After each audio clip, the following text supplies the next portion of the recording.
योग शब्दाचा अर्थ काय होतो? जोडणे. जोडणे किंवा संबंध प्रस्थापित करणे. आपण कधी कधी ऐकतो ना, बरं झालं तुमची आमची भेट कशी झाली?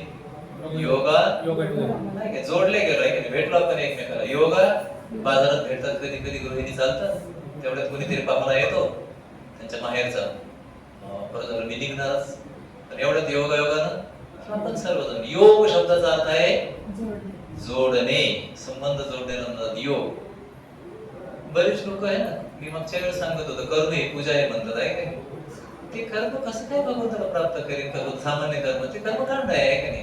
कर्मकांडामध्ये बंधन पडतं आणि कर्मयोगामध्ये भगवंतासाठी कर्म केलं तर तो कर्मयोग आहे आणि संसारासाठी केलं तर ते कर्मकांड आहे. ज्ञान भगवंतासाठी वापरलं तर तो ज्ञानयोग आहे आणि ज्ञान संसारासाठी वापरलं तर ते कांड शब्द कळतो ना.